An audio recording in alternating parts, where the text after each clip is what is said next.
ലോകം മറ്റൊരു മഹായുദ്ധത്തിലേക്ക് നീങ്ങുകയാണോ എന്ന ആശങ്ക ലോകത്തിന്റെ വിവിധ കോണുകളിൽ നിന്ന് ഉയരാൻ തുടങ്ങിയിട്ട് കുറച്ചുകാലമായി. റഷ്യ ഉക്രൈൻ യുദ്ധം തുടങ്ങിയപ്പോഴും ഫലസ്തീനികൾ പുതിയ പോരാട്ടത്തിന് തുടക്കമിട്ടപ്പോഴും സിറിയയിൽ ഏതാനും ദിവസങ്ങൾക്ക് മുമ്പ് ആഭ്യന്തര യുദ്ധം തുടങ്ങിയപ്പോഴും ലോകം മഹായുദ്ധത്തിലേക്ക് പോവുകയാണെന്ന രീതിയിലായിരുന്നു ചർച്ചകൾ. യുദ്ധങ്ങൾ മനുഷ്യരാശിക്ക് നഷ്ടങ്ങൾ മാത്രമേ നൽകിയിട്ടുള്ളൂവെങ്കിലും ആയുധ വ്യാപാരികളുടെ യുദ്ധക്കൊതിക്ക് മുന്നിൽ ലോകത്തെ വിവിധ രാജ്യങ്ങൾ പരാജയപ്പെടുന്ന കാഴ്ചയാണ് ലോകം നാളിതുവരെ സാക്ഷ്യം വഹിച്ചിട്ടുള്ളത്. സിറിയയിൽ ആഭ്യന്തര യുദ്ധം ആരംഭിച്ചപ്പോൾ ബാബ വങ്ക എന്ന ബൾഗേറിയൻ വയോധികയുടെ പ്രവചനങ്ങൾ കൂടി മേമ്പൊടിയായി ചേർത്താണ് മൂന്നാം ലോക മഹായുദ്ധത്തിന്റെ ആരംഭമെന്ന പ്രചാരണമുണ്ടായത്. ബാൽക്കണിയിലെ നോസ്ട്രഡാമസ് എന്നറിയപ്പെടുന്ന ബാബ വങ്ക 1911 ബൾഗേറിയയിലാണ് ജനിച്ചത്. കുട്ടിക്കാലത്ത് തന്നെ അവർക്ക് കാഴ്ച നഷ്ടപ്പെട്ടിരുന്നു. എന്നാൽ 1996 മരിക്കുന്നതിന് മുമ്പ് അവർ സിറിയയിൽ നിന്ന് മൂന്നാം ലോക മഹായുദ്ധത്തിന് തുടക്കം കുറിക്കുമെന്ന് പറഞ്ഞിരുന്നുവെന്നായിരുന്നു പ്രചാരണം. സിറിയ വീഴുമ്പോൾ പടിഞ്ഞാറും കിഴക്കും തമ്മിൽ ഒരു വലിയ യുദ്ധം പ്രതീക്ഷിക്കുക. ഒരു വസന്തകാലത്ത് കിഴക്ക് ഒരു യുദ്ധം ആരംഭിക്കും. ഒരു മൂന്നാം ലോക മഹായുദ്ധം ഉണ്ടാകും. പടിഞ്ഞാറിനെ നശിപ്പിക്കുന്ന കിഴക്കൻ യുദ്ധം. ഇതായിരുന്നു വാങ്കയുടെ വാക്കുകൾ. സെപ്റ്റംബർ 11 അമേരിക്കയിൽ നടന്ന ആക്രമണത്തെക്കുറിച്ച് അവർ മുൻകൂട്ടി പറഞ്ഞിരുന്നുവെന്നും അതുകൊണ്ട് തന്നെ സിറിയയിൽ തുടക്കമിട്ടിരിക്കുന്നത് മൂന്നാം ലോക മഹായുദ്ധമാണെന്നുമായിരുന്നു ഇത്തരം പ്രചാരകരുടെ പക്ഷം. ബാബ വങ്കയുടെ പ്രവചനങ്ങൾ എന്തായിരുന്നാലും ശരി, സിറിയയിൽ തൽക്കാലം ആഭ്യന്തര യുദ്ധങ്ങൾ അവസാനിച്ചിരിക്കുന്നു. എന്നാൽ എത്രനാൾ അവിടെ സമാധാനം തുടരുമെന്ന് പറയാനാവാത്ത വിധമാണ് അവിടുത്തെ സാഹചര്യങ്ങൾ. അമേരിക്കയുടെ കണ്ണിൽ കൊടും ഭീകരനും ബഷാറുൽ അസദിന്റെ പലായനത്തിലേക്ക് നയിച്ച സിറിയൻ ആഭ്യന്തര പോരാട്ടത്തിന് നേതൃത്വം നൽകിയ ഹയാത്ത് തഹരീർ അഷ്-ഷാമിന്റെ തലവനുമായ അബു മുഹമ്മദ് അൽ ജുലാനിയുടെ തലക്ക് $1 കോടി US ഇനാം പ്രഖ്യാപിച്ചത്.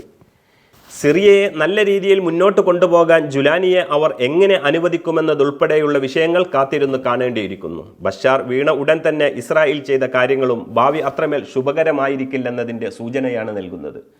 ബഷാറിന്റെ വീഴ്ചയ്ക്ക് പിന്നാലെ അതിലുപരി വിമത സേന അധികാരം പിടിച്ച ഉടൻ സിറിയയിൽ വ്യോമാക്രമണം നടത്തിയും ഗോലൻ കുന്നുകൾ കൈപ്പിടിയിൽ ഒതുക്കിയുമാണ് ഇസ്രായേൽ പ്രതികരിച്ചത്. സിറിയൻ തലസ്ഥാനമായ ഡമസ്കസിൽ സൈനിക തലവൻ ഉൾപ്പെടെ താമസിക്കുന്ന സുരക്ഷാ സമുച്ചയത്തിനും മിസൈലുകൾ വികസിപ്പിക്കാൻ ഇറാൻ ഉപയോഗിച്ചുവെന്ന് പറയപ്പെടുന്ന ഗവേഷണ കേന്ദ്രത്തിനും നേരെയായിരുന്നു ആക്രമണം. പതിറ്റാണ്ടുകളായി ഒരു രാജ്യമെന്ന നിലയിൽ സിറിയ സൂക്ഷിച്ചിരുന്ന രാസായുധങ്ങളും മറ്റ് യുദ്ധ സാമഗ്രികളും മിസൈലുകളും വിമതരുടെ കൈകളിൽ എത്താതെ തടയുകയായിരുന്നു ഇതിന്റെ ലക്ഷ്യമെന്നാണ് റിപ്പോർട്ട്. ഗോലൻ കുന്നുകളിലെ സിറിയയുടെ പ്രദേശം കൈവശപ്പെടുത്തിയ ഇസ്രായേൽ കുന്നുകളിലെ ബഫർ സോണിന്റെ നിയന്ത്രണം തങ്ങളുടെ സൈന്യം ഏറ്റെടുത്തതായി പ്രഖ്യാപിക്കുകയായിരുന്നു. വിമതർ രാജ്യം പിടിച്ചടക്കിയതോടെ 1974 സിറിയയുമായി ഉണ്ടാക്കിയ ഉടമ്പടി തകർന്നുവെന്ന മുടന്തൻ ന്യായം പറഞ്ഞാണ് ഇസ്രായേൽ സൈന്യം ഈ പ്രദേശം കൈവശപ്പെടുത്തിയിരിക്കുന്നത്. ഇവിടുത്തെ 5 സിറിയൻ ഗ്രാമങ്ങളിലെ ജനങ്ങളോട് ഇനിയൊരു അറിയിപ്പ് ഉണ്ടാകുന്നതുവരെ വീടുകളിൽ നിന്ന് പുറത്തിറങ്ങരുതെന്നും ഇസ്രായേൽ സൈന്യം നിർദ്ദേശിച്ചിട്ടുണ്ട്. ശത്രുതാപരമായ ഒരു ശക്തിയെയും തങ്ങളുടെ അതിർത്തിയിൽ നിലയുറപ്പിക്കാൻ അനുവദിക്കില്ലെന്ന് പറഞ്ഞാണ് പ്രധാനമന്ത്രി നെതന്യാഹു ഈ പ്രദേശങ്ങൾ കൈവശപ്പെടുത്തിയതെങ്കിലും ഡമസ്കസിലെ ആക്രമണത്തിനും ഗോലൻ കുന്നുകൾ കൈവശപ്പെടുത്തിയതിനും പിന്നിൽ ഇസ്രായേലിന്റെ കടുത്ത ഭയം തന്നെയാണെന്നതിൽ സംശയമില്ല. വെറും 11 ദിവസം കൊണ്ടാണ് ബഷാർ അൽ അസദിൽ നിന്ന് വിമതർ രാജ്യം പിടിച്ചെടുത്തത്. ആഭ്യന്തര യുദ്ധം ആരംഭിച്ച് 13 വർഷത്തിനു ശേഷം ചുരുങ്ങിയ ദിവസം കൊണ്ട് വിമതർക്ക് സിറിയ കീഴടക്കാനായിട്ടുണ്ടെങ്കിൽ അതിന് പിന്നിൽ അമേരിക്ക ഉൾപ്പെടെയുള്ള ശക്തികളുടെ പിന്തുണയുണ്ട് എന്നുള്ളത് ഉറപ്പാണ്. തുർക്കിയുടെ അനുമതിയോടെയാണ് പുതിയ നീക്കങ്ങൾ നടന്നതെന്നും റിപ്പോർട്ടുകളുണ്ട്. ബഷാർ അൽ അസദിനെ എക്കാലവും പിന്തുണച്ച് പോന്ന റഷ്യയെയും ഇറാനെയും ഉന്നമിട്ട് അമേരിക്ക ഉൾപ്പെടെയുള്ള രാജ്യങ്ങളുടെ കാർമ്മികത്വത്തിലാണ് സിറിയയിൽ ആഭ്യന്തര കലാപത്തിന് തുടക്കമിട്ടതെന്ന സംശയം ബലപ്പെടുത്തുന്ന തരത്തിലാണ് അവിടെ കാര്യങ്ങൾ നടക്കുന്നത്. ബഷാറിന്റെ വീഴ്ചയോടെ ഈ 2 രാജ്യങ്ങൾക്ക് കൂടിയാണ് അടി കിട്ടിയതെന്നതിലും സംശയമില്ല. ഇറാൻ ഒഴികെയുള്ള ഭൂരിഭാഗം മുസ്ലിം രാജ്യങ്ങളും പലപ്പോഴും ബഷാറിനെതിരായ നീക്കങ്ങളെ പിന്തുണച്ചവരാണ്. ബഷാറിനുള്ള പിന്തുണ ഉൾപ്പെടെയുള്ള വിവിധ നിലപാടുകൾ മുസ്ലിം രാജ്യങ്ങളും ഇറാനും തമ്മിൽ പലപ്പോഴും ഭിന്നതയ്ക്ക് കാരണമായിട്ടുമുണ്ട്. എന്നാൽ ഗസയിൽ ഇസ്രായേൽ നടത്തുന്ന ക്രൂരതയും അത് മുസ്ലിം പക്ഷത്തുണ്ടാക്കിയ പ്രതിഫലനവും മുസ്ലിം രാജ്യങ്ങളും ഇറാനും തമ്മിൽ മെച്ചപ്പെട്ട ബന്ധം വളർന്നു വരുന്നതിന് കാരണമായിരുന്നു. നയതന്ത്ര ബന്ധങ്ങൾ കൂടുതൽ ഊഷ്മളമാകുന്നതിനും അത് വഴിയൊരുക്കി. എല്ലാവരും ഒരുമിച്ച് നിൽക്കാനുള്ള സാധ്യത പോലും രൂപപ്പെടുകയും ചെയ്തു. യുദ്ധക്കൊതിയന്മാരായ അമേരിക്ക, ഇസ്രായേൽ തുടക്കമുള്ള രാജ്യങ്ങളെ സംബന്ധിച്ചിടത്തോളം ഇത് വലിയ തിരിച്ചടിയാണ് ഉണ്ടാക്കിയത്. പശ്ചിമേഷ്യയെ ഫലസ്തീനപ്പുറം ഭീതിതമായ അവസ്ഥയിൽ നിലനിൽക്കുന്നതിന് ഇത് തടസ്സമാവുകയും ചെയ്യുമായിരുന്നു.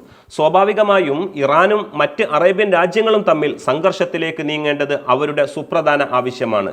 ഇത്തരമൊരു ലക്ഷ്യം മുൻനിർത്തിയാണ് ഇറാന്റെ സുപ്രധാന സുഹൃത്തായ സിറിയയിലെ ആഭ്യന്തര കലാപത്തിന് ടാങ്കുകൾ ഉൾപ്പെടെയുള്ള പുതിയ പടക്കോപ്പുകൾ നൽകി സഹായിക്കാൻ അമേരിക്ക മുന്നോട്ട് വന്നത്. മുൻ പ്രസിഡന്റിന്റെ മരണവും മുൻ സൈനിക മേധാവി കൊല്ലപ്പെട്ടതും ഉൾപ്പെടെയുള്ള സംഭവങ്ങളാൽ പൊതുവെ അഭിമാനത്തിന് ക്ഷതമേറ്റ അവസ്ഥയിലാണ് ഇറാൻ. ബഷാറുൽ അസദ് വീണതോടുകൂടി നട്ടെല്ലൊടിഞ്ഞ അവസ്ഥയിലാണ് എന്നതുകൂടി നാം ചേർത്ത് വായിക്കേണ്ടതുണ്ട്. റഷ്യയുമായും മുസ്ലിം രാജ്യങ്ങൾ മുമ്പെങ്ങുമില്ലാത്ത വിധം അടുപ്പം സൂക്ഷിക്കുന്ന അവസ്ഥയാണ് നിലവിലുള്ളത്. സൗദി അറേബ്യ, ഖത്തർ എന്നിവയുമായും തുർക്കിയുമായുമെല്ലാം റഷ്യ ഇപ്പോൾ മികച്ച ബന്ധത്തിലാണ്. ഈ ബന്ധത്തിൽ വിള്ളൽ വീഴ്ത്തും വിധമാണ് സിറിയൻ ആഭ്യന്തര യുദ്ധം നീങ്ങിയത്.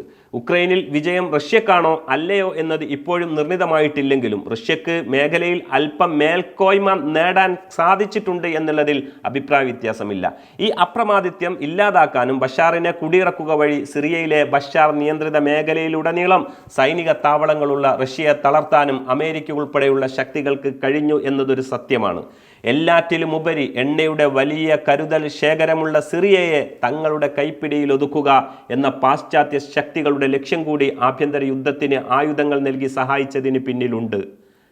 2018 കണക്ക് പ്രകാരം സിറിയക്ക് 250 കോടി ബാരൽ എണ്ണയുടെ കരുതൽ ശേഖരമാണ് ഉണ്ടായിരുന്നത്. ഈ എണ്ണപ്പാടങ്ങളാണ് ഡീപ് സ്റ്റേറ്റിന്റെ ലക്ഷ്യമെന്നതിനാൽ മൂന്നാം ലോക മഹായുദ്ധമെന്ന മഹാവിപത്ത് ഡെമോക്ലസിന്റെ വാൾ പോലെ ലോകത്തിനു മുന്നിൽ തൂങ്ങിക്കിടക്കുന്നുണ്ടെന്ന് തന്നെ വേണം കരുതാൻ. Waytonikah.com, the exclusive Muslim matrimonial site.